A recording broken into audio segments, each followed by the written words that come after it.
The infighting in the African National Congress has contributed to the country's instability since 2009. This is according to the government and public policy think tank. It predicts that this country has entered a phase of ongoing violent instability as a result of internal ANC squabbles. Joining me now is ANC veteran and former KwaZulu-Natal Premier Willies Mchunu, who speaks to us this morning from KZN in Durban, to be specific. Mr. Mchunu, thank you very much for your time, and good to see you after a while out of the public space. Talk to us about the state of your organization as it prepares for the all-important conference that takes place after every 5 years.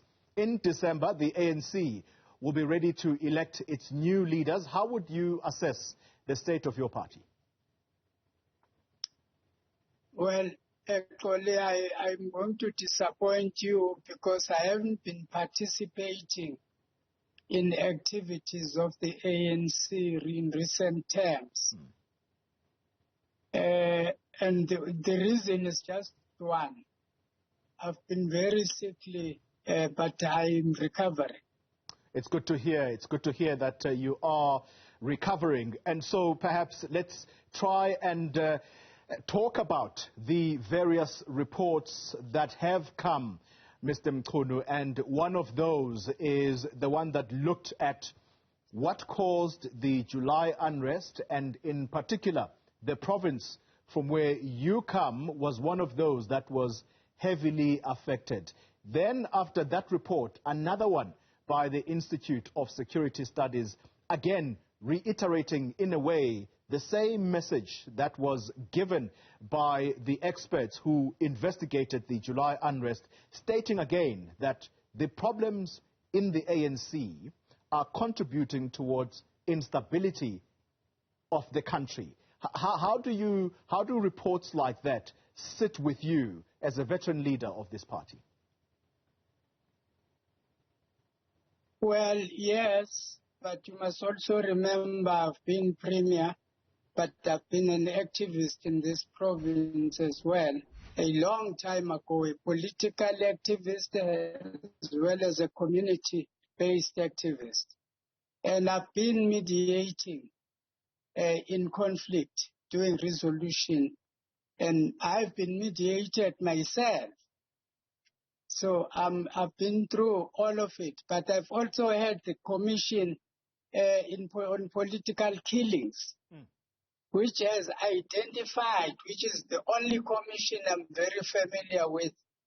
I haven't looked at all of these reports you're talking about, but they have identified the real causes to infighting in political parties, and they've clearly said, not just in the ANC, it's all political parties, but it's prime in the ANC because it is the governing party, and it has a tendency to start from one point, from one province. If it escalates, it can actually go to Mpumalanga, to other provinces, let's say, in the country, and then become a national problem. But just to confine myself to the main causes, they have said the main causes are the two, either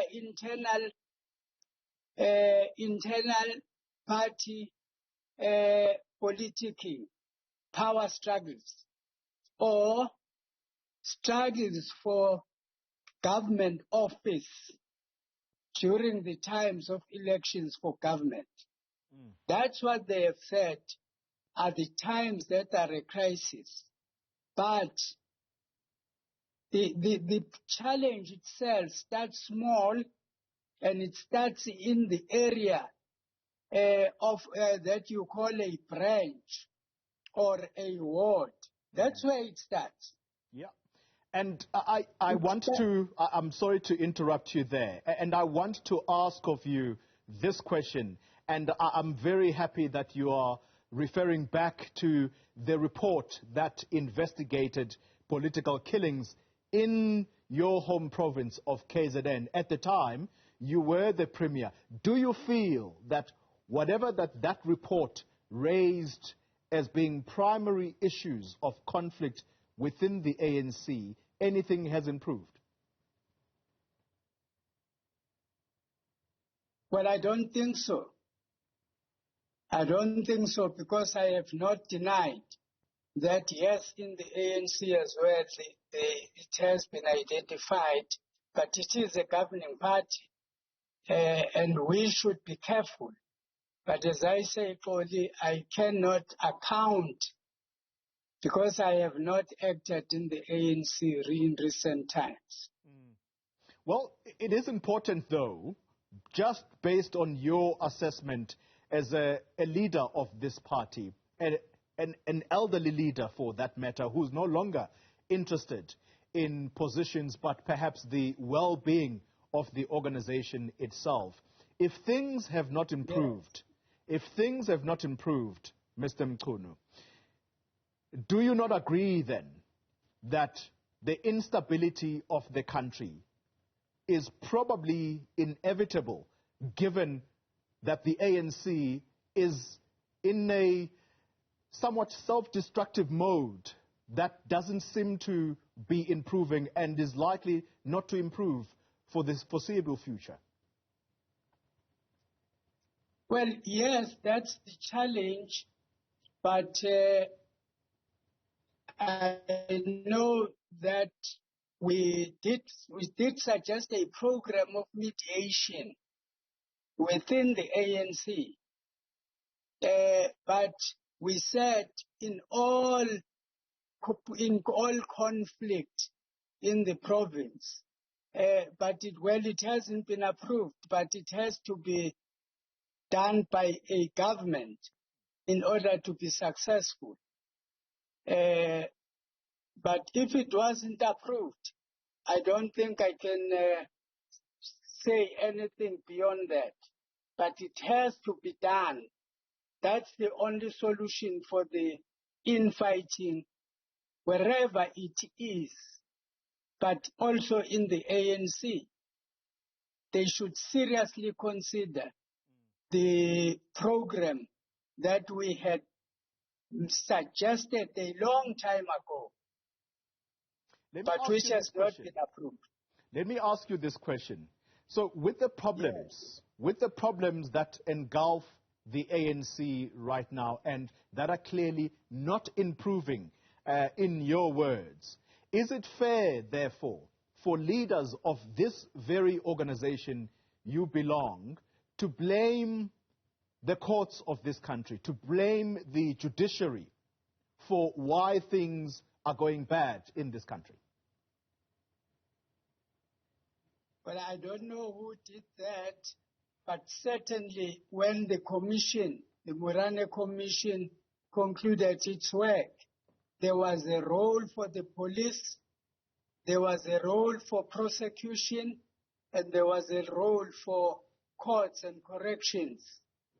Everyone has a role in correcting in their spaces. And they suggested that we do an action plan, which we did, to inform all of these role players of their roles in the political infighting in political parties. In your view, has the judiciary done anything wrong except to uphold the rule of law in the country, or do you feel that they have participated somewhat in political affairs, if you like? Well, I've not been monitoring those sort of problems, but the issue is that the process starts with policing.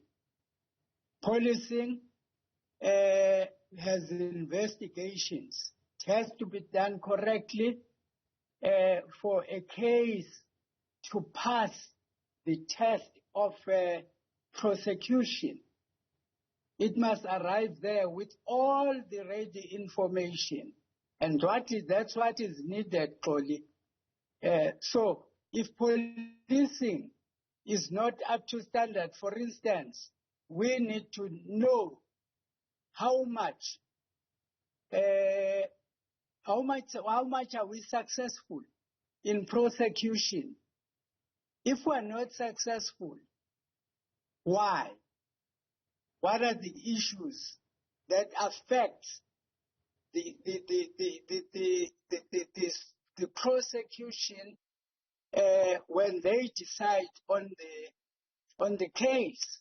And then go back to policing. And community safety and liaison has a very important duty in that regard, together with the police.